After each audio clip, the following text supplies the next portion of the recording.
Whose house is this? What are you doing here? Your location said you're here and you're not answering my text? And so you're just gonna show up? Like, Yeah, you're my girlfriend. well, I wasn't even on my phone. It's dead. What were you just on? Well, it's dead. Okay, so whose house is this? It's my friend's house. God. Okay, which friend? Jessica? Jessica doesn't live over here.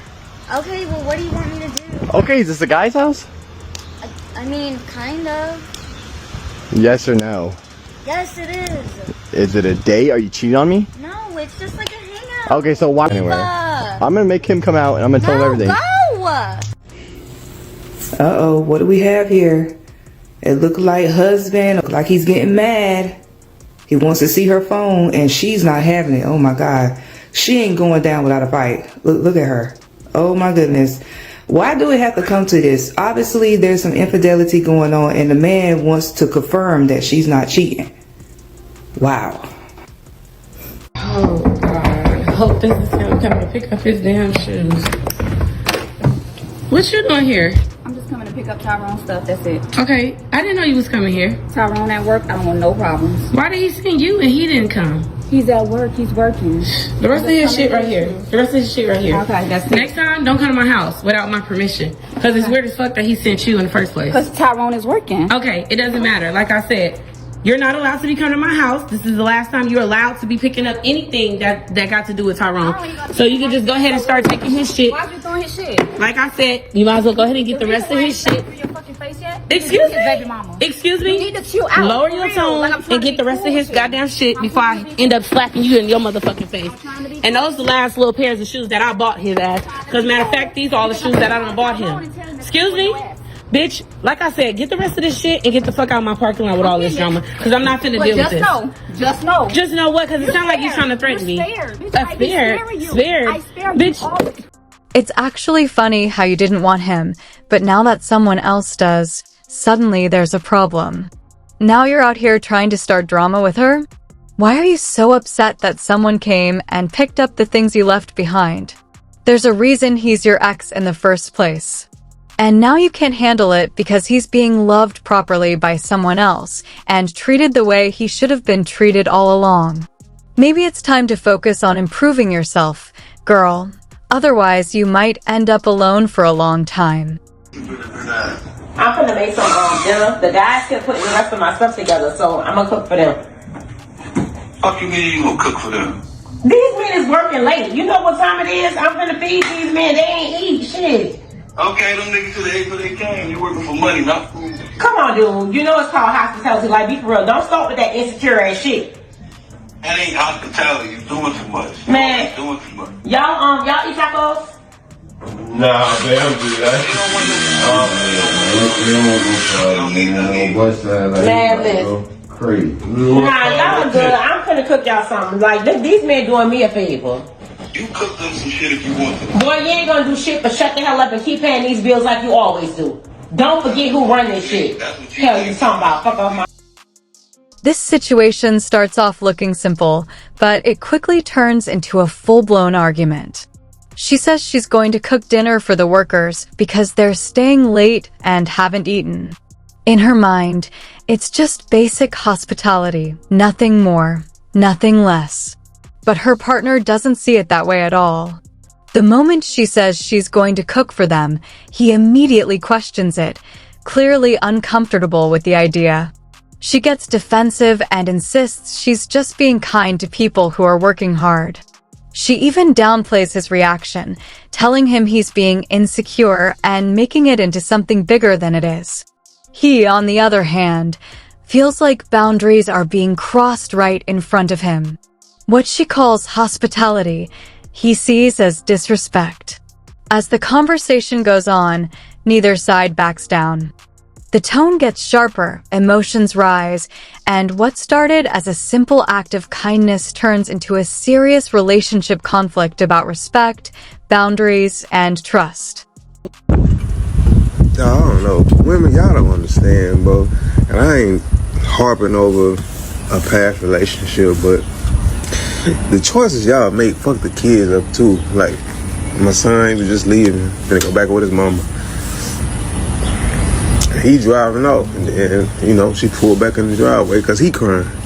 He like, man, I'm gonna miss you. I'm like, you know, son, it's gonna be alright. Like, you know, we got the whole summer. You get to come back out here, and me and mama figure out when you can come back. But bitches, women, y'all make selfish ass decisions because I'm not happy, and I'm not even harping on that. I don't give a fuck about that shit. The past is the past. I don't want nobody to get nothing misconstrued. But I hate that my son got to deal with, you know, not being with his daddy, or he gonna miss his daddy because he gotta go with his mama, or he gonna miss his mama because he gotta go with his daddy. Like, that shit is not fair to a motherfucking child. And, you know, I gotta tell him it's gonna be alright. We're gonna figure it out. You know, we're gonna be strong. You gotta handle your emotions. I ain't crying in his face, but shit, now that he gone, this shit, it do hurt. Like, it just make me feel like less as a man when I ain't got my kid with me. Like, why my kid ain't with me, or why we gotta, you know, be separate from each other. Don't nothing hurt me minus seeing my child hurt. Like, that shit hurt, because I know how he feel.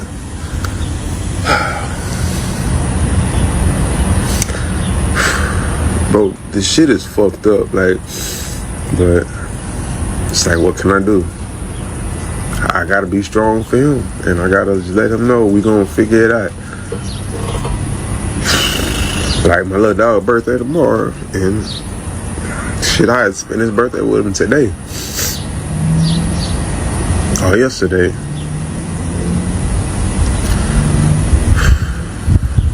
It ain't always about you and what you feel. I feel like you're a failure because you care more about yourself than your kid feelings. This is one of those situations that really shows how complicated relationships and parenting can get.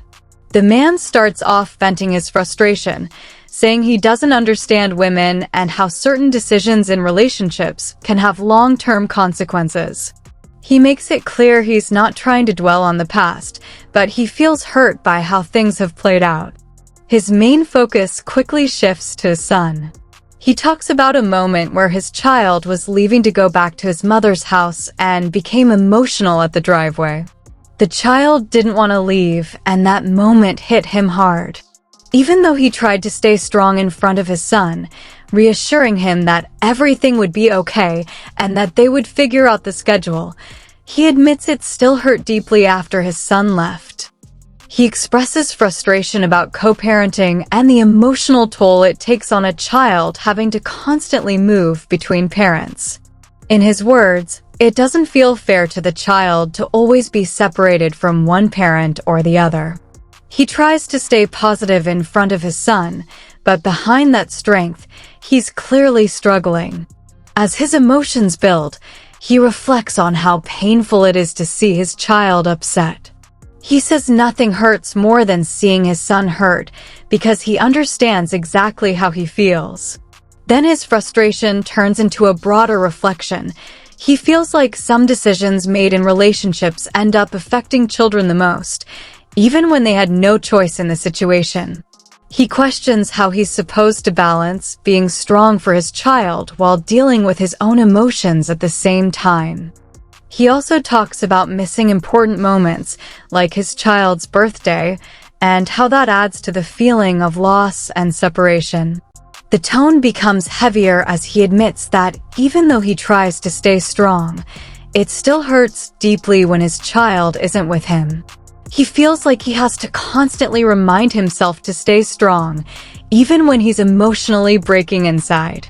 From there, the discussion shifts into a much wider social conversation about relationships, single parenthood, and dating decisions.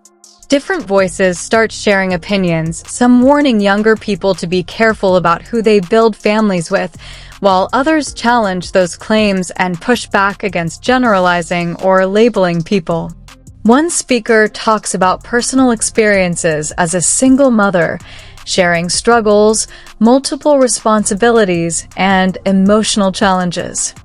She pushes back against being judged, emphasizing that life circumstances are complex and not always as simple as people make them out to be. Others in the conversation argue about expectations in relationships, finances, and gender roles. Some believe people should prioritize stability and compatibility, while others stress understanding, partnership, and avoiding judgment based on income or status alone.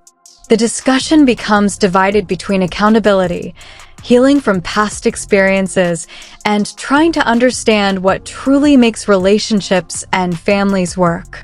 Toward the end, one speaker reflects on how traveling and seeing different cultures changed their perspective. They talk about noticing that in many places, even where people don't have much money, there is often strong family connection, community, and a sense of purpose. They contrast that with more modern societies where, despite wealth and opportunity, many people struggle with loneliness, stress, and disconnection.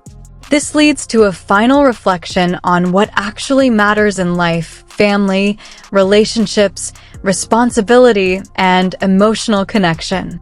The message circles back to the idea that strong families build strong individuals, and strong individuals help build stronger communities.